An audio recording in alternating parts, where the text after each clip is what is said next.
Olá pessoal, hoje vamos ver um banco de dados SQL.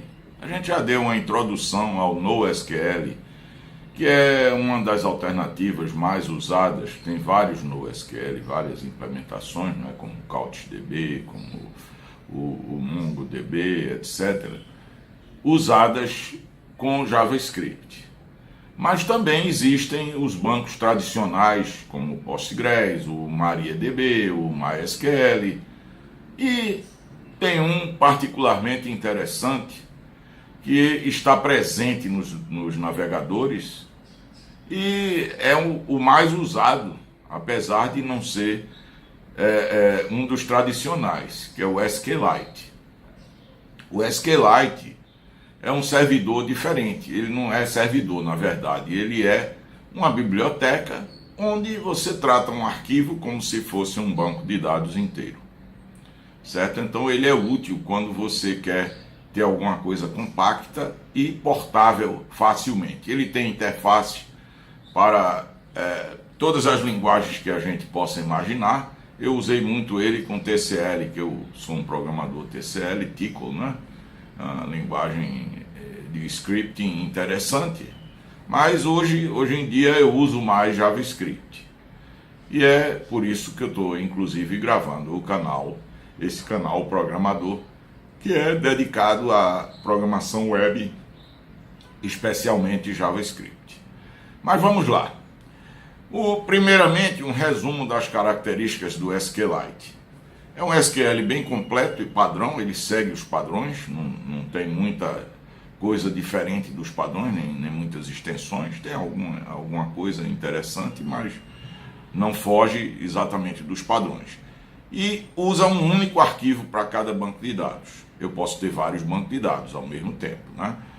É usado em bilhões de lugares, literalmente. E é domínio público, ou seja, vocês não vão ter problema com licenciamento. O código-fonte é um arquivo só, que é o SQLite 3.c. Vejam que a gente vai usar uma interface, um bind, não é, com o Node. Então vai ter mais alguns arquivos. Mas o próprio SQLite é só um arquivo. O tamanho máximo de um banco de dados é 140 terabytes, 2 elevado a 47. Será que a gente vai precisar de tantos dados assim? Né? E o máximo tamanho de registro é 1 gigabyte para um registro. Ele pode usar blobs, então esse registro pode ser um filminho, pode ser uma imagem, pode ser áudio, pode ser outras coisas não tradicionais. Então o blob é exatamente para isso, um binary large object. Não é? É mais rápido do que o I/O direto em arquivo, porque o I/O direto você abre, fecha, posiciona, seek, né, etc. Então ele consegue ser mais rápido do que isso, porque ele cacheia, etc. Ele pode usar também memória. A gente vai ver com um truquezinho que ele passa a usar memória. Então não é interessante sempre, porque quando fecharmos o banco ele desaparece, todos os dados somem. E ele tem transações ACID, que é atômicas, consistentes, isoladas e duráveis, mesmo com queda de energia, certo? Então, são as características principais dele. Vamos agora, ele vem com um programa chamado SQLite 3, o mesmo nome do pacote, não é? Esse SQLite 3, a gente pode criar um banco, como está aqui nesse exemplozinho curto, que é lá da documentação dele, eu não fiz nada, não alterei nada. Posso criar um banco e usar SQL direto.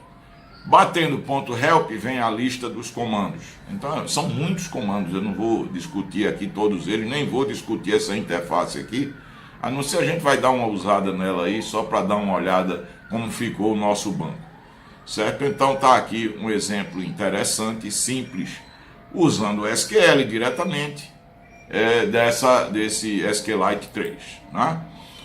Eu posso usar o módulo SQLite 3 com o Node. Eu preciso fazer npm install SQLite 3, dar um require, como a gente tem. Opcionalmente eu posso pôr esse verbose, isso não é obrigatório, mas eu posso pôr. Aí ele vai mostrando tudo o que está fazendo, certo? E posso abrir um banco de dados, pegando o handle para ele, com let ou com var, não é? DB igual a new SQLite 3 database. Esse dois pontos memory, dois pontos, ele passa a ser em memória, não gasta arquivo nenhum, mas também some quando eu fechar. E esse, com arquivo DB, ele vai criar um arquivo chamado arquivo.db ou qualquer extensão que vocês quiserem e vai ficar usando esse arquivo. Esse handle é onde a gente vai executar todos os métodos, todos os comandos. No final, eu preciso dar um close nesse handle, tá? Então, vamos em frente.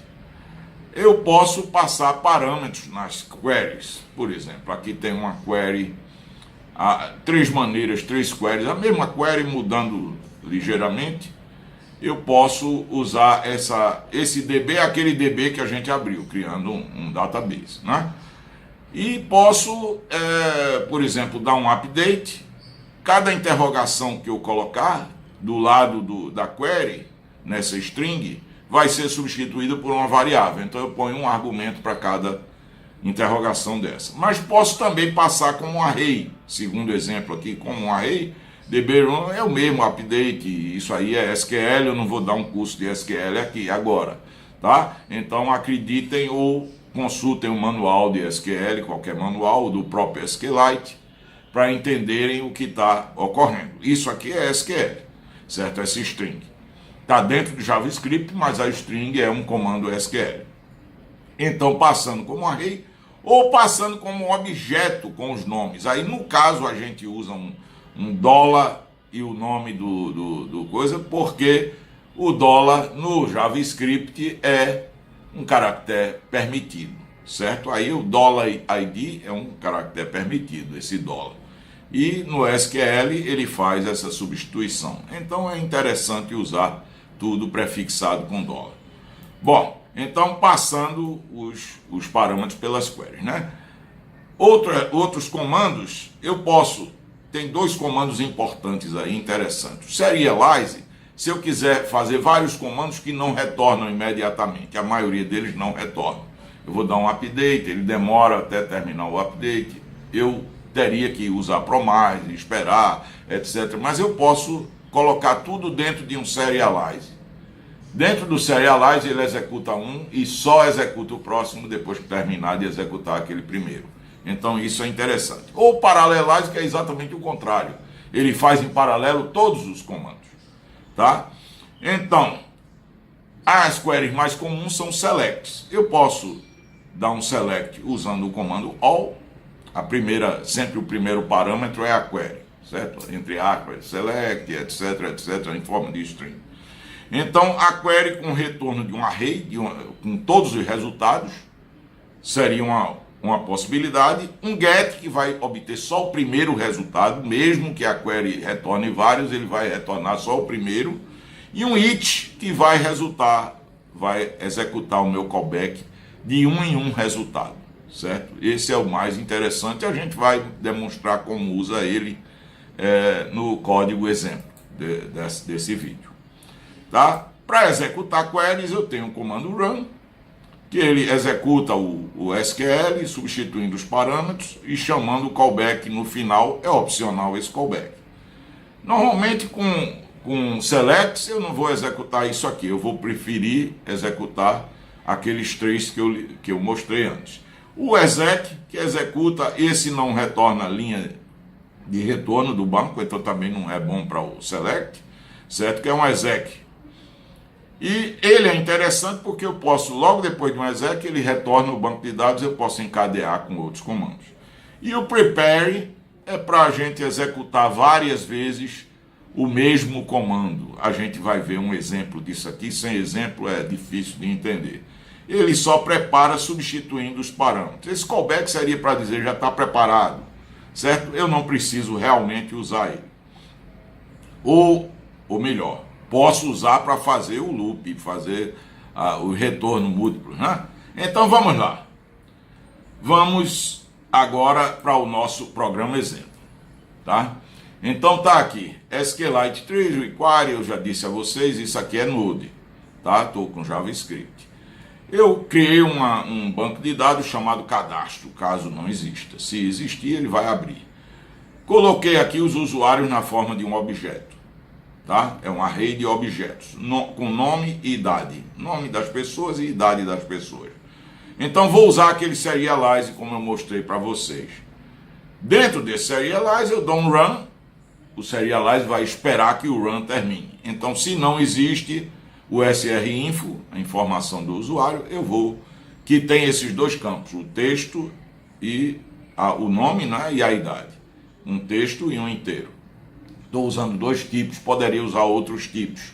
Tem um monte de tipos, eu não vou discutir isso aqui, tomaria muito tempo. Tá? Então, agora eu vou criar um statement com prepare.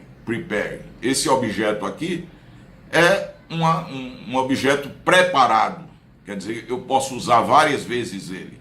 Então, eu vou usar várias vezes. Para cada de usuários, para cada usuário desse, né, um objeto só com um usuário, eu vou dar um log nele e vou rodar isso aqui, esse statement, substituindo nome. Veja que tem duas interrogações, o u.nome é o nome, o u.idade, o u é o objeto, por exemplo, nome, João, idade 35, primeiro, né, na linha 5. Então, essa linha 18 vai executar esse statement múltiplas vezes. É o que eu queria mostrar para vocês quando eu falei no prepare. No final, eu tenho que dar um finalize, né? Terminar o statement. Então, na linha 20, eu estou dizendo, não tenho mais nada a executar com esse statement aí. Tá? Depois de feito isso, agora eu vou fazer outra query, um select para ler se ele gravou tudo que eu esperava, tudo certo. Então, na linha 22 está um it, eu podia colocar um all, ele retornaria no lugar de row aqui na linha 22, no finalzinho da linha, ele retornaria um array de rows, tá? Então, eu quero uma por uma, é melhor para eu imprimir. Aí eu vou imprimir o ID da row, né, o número dela, seguido de 2 pontos, seguido do nome, seguido da idade. Então aqui eu estou dando select row ID como ID, nome e idade de usrinfo que eu acabei de inserir, né? Dei vários insert na linha 15. Tá? Depois eu fecho o banco, fim de papo. Depois a gente vai mostrar esse banco com SQLite 3. Então vamos ao nosso vídeo. Tá, aqui eu estou executando o Node, chamando o fonte, daquele fonte que eu mostrei para vocês, ele criou, né, saiu mostrando de um por um, criou o banco e imprimiu com query. Eu dei um cat no cadastro DB, mas a gente vê que não dá para ver, porque tem inteiros, tem outros tipos. Mas a gente pode ver com o utilitário SQLite 3 que já vem com SQLite, que é isso que a gente vai fazer agora. Então SQLite 3, espaço, cadastro, ponto DB. Aí abri já esse banco. E agora eu posso botar, tem aí um help, para me mostrar todos os comandos que tem. Eu tenho em particular, por exemplo, um comando, se eu não me lembrar do nome das tabelas, .tables, aí ele devolve, só tem uma tabela, que é o srinfo. Então eu posso criar meu select, asterisco from o srinfo, aí vai voltar todos os campos, né? Isso é SQL padrão. Então tá os campos aí separados por barras. E isso encerra o nosso vídeo de hoje. Espero que vocês tenham gostado. Ele ficou um pouco longo porque é muito material para a gente discutir em pouco tempo. Tá bom, gente? Espero que vocês tenham gostado. Se gostaram, não deixem de me dar um like, não deixem também de se inscrever no canal e até uma próxima apresentação. Muito obrigado.